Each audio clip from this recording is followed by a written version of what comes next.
Hey guys, how's it going? I hope you're having a sweet week. Lately, I've been getting a whole lot of questions about the sour mash.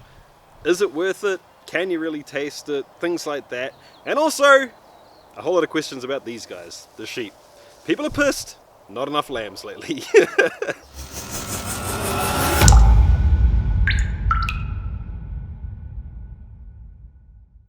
Welcome to Distiller everyone, I'm Jesse and this is the channel all about chasing the craft of home distillation and making it a legitimate hobby. What are you doing? Stop that! Oi! So if that's what you're into...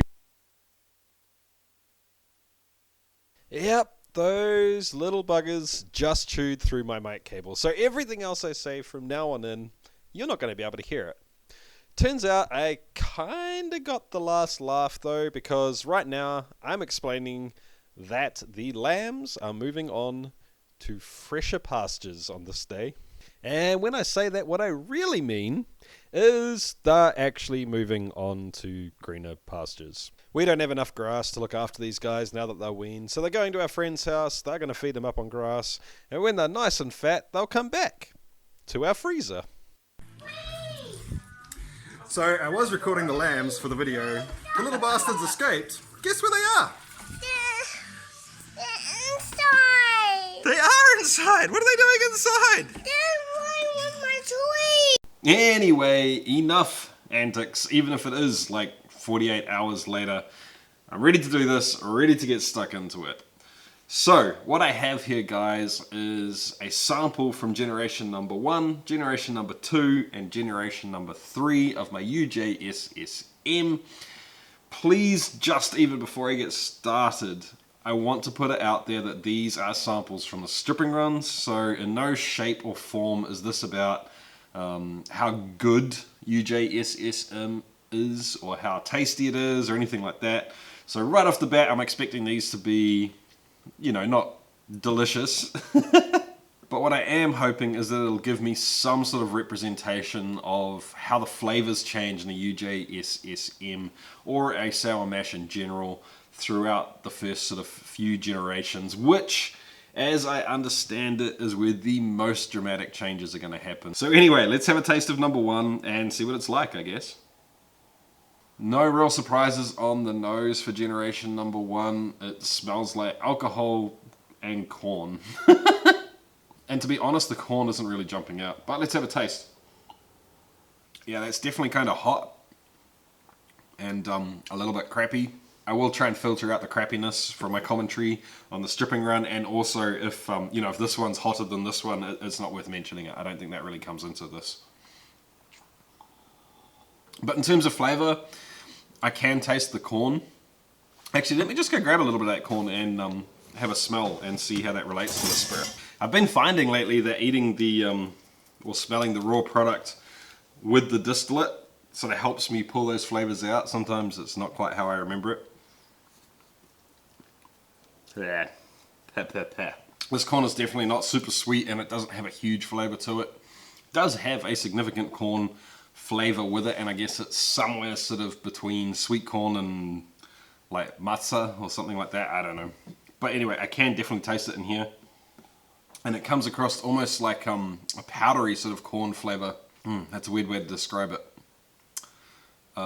Actually, you know when you get chocolate that is so chocolatey that it tastes like cocoa powder and it kind of, it tastes powdery at the same time?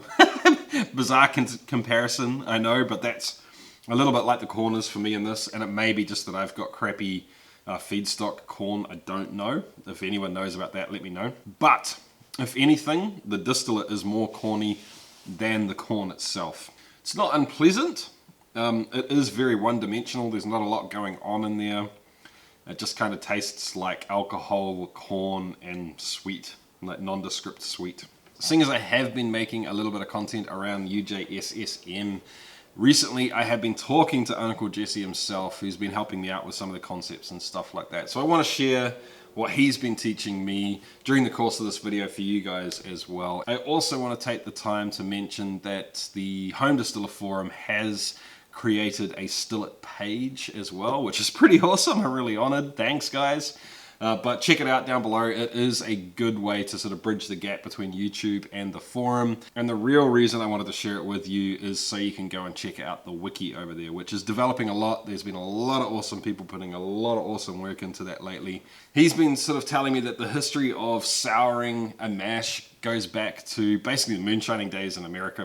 To group it all together, I guess American whiskeys. And essentially it was a art form that was practiced out in the bush in a barrel, scooping leaves and bugs off the top of a run before sticking it in the still, which is obviously not a super exact science. So I guess I want to have a try. This is generation number 2. Whoa, okay, right from the get-go, that smells, yeah, totally different. Wow. How on earth do I describe that? I don't know how to describe that, to be honest. It's got an earthy, natural, sort of almost savory thing going on in the smell that mixes with the corn and makes it really, really delicious on the nose, actually. If you filter out all the crap from the stripping run. It's almost got a yeasty sort of character to it, but when I say that, it's not yeast itself. It's more like the amazing sort of savory flavor that comes in with a really awesome pizza dough, pizza crust, or an artisan bread, or something like that. Not the yeast itself, but I guess the flavors that it kicks off during fermentation. I guess what I'm trying to say, it tastes like nice rot. Let's have a taste. Wow, okay. So hands down, even if I try and account for the differences in distillation between 2 runs, the fact that they're stripping runs, not a precise sort of offtake or anything like that, these 2 things taste totally different. This is kind of like what I would imagine would happen if you made a neutral vodka, added some sugar to it, and dumped some of that corn in it and infused it for a couple of days. Which essentially is pretty much what it is, right? Generation number 2's got this crazy sort of different flavors all mingling together to it that this doesn't have. And those flavors mixed with the sweetness, which is still in there, are starting to create some interesting things happening. It's almost like, I guess almost like butterscotch in some ways. It's got that sweet caramel thing going on with a little bit of something funky in the background, a little bit of zang to it. Zang. I have to say I'm really taken back at the difference between these 2. So for those of you out there that were asking me in different ways on different platforms whether I really thought I was going to see a difference, wow, yep. Yep. More so than I could have imagined. That is crazy. People have also been explaining to me the fact that this process was kind of born of necessity. It doesn't seem to be clear exactly how it started, but the idea is that the process of sour mashing will actually help protect your fermentation. The added souring or acidity will hinder the growth of some of the nasty stuff that can grow in your fermentation and basically lead to an infection or something like that. The process of sour mashing helps to raise the chances of your fermentation going the way you want it to do, especially if you're out in the backcountry, in the hills, out in the forest, in the woods somewhere, and doing this stuff like in an open barrel. It also just so happens, it's a lucky coincidence, that the flavor it adds to the spirits is quite desirable for a lot of people. And after tasting the difference between this and this, I have to say, I agree. Which makes me quite excited to taste the difference between this and this. The difference between generation number 2 and generation number 3. On the nose, this one is a little bit hotter than the other 2, and I'm guessing that is because it is the newest. It's only been off the still maybe 5 days, something like that. Whereas this one especially has probably been, I don't know, maybe a month or something now. But trying to get that out of the way and look past that, it is more of the same. It's that same flavor that it is in generation number 2, but ramped up a little bit. And it is really moreish. It just makes you want to go back for more. I'm really finding it hard to describe it. It's an earthy flavor. It's moreish. It's almost savory, but it's got this estery sort of funk to it at the same time. Anyway, let's see how it tastes. Once again, it is the same flavors that are showing up in generation number 2. But in spades. It's there big time in this compared to that. Definitely not as big of a difference between generation number 2 and 3 as there is between 1 and 2. That is for sure. The butterscotchiness is jumping out a little bit more now. And that earthy flavor that I just can't put my finger on is definitely stronger and more present as well. It's now also lingering on my mouth. It's sticking around, which makes you want to go back even more. It makes it even more Moorish, which to me is exactly what a good drink should be. Doesn't matter what it is, hot chocolate, Coke, wine, beer, anything. It has to be drinkable, right? You have to want to drink more of it. That flavor that I can't describe is, it's haunting me. It tastes familiar to me, and not from a spirit, like from an everyday household thing that you might eat or drink or smell or something. I can't figure out what it is. It's a little bit spicy. It's actually not unlike the flavor that comes along with real licorice root. Not the licorice flavor itself, but that earthy sort of barky flavor with a little bit of funk to it. It does have some spicy sort of characteristics to it as well. Not like pepper or chili or anything like that, more like Christmas spice. I just can't put my finger on it though, guys. I'm sorry.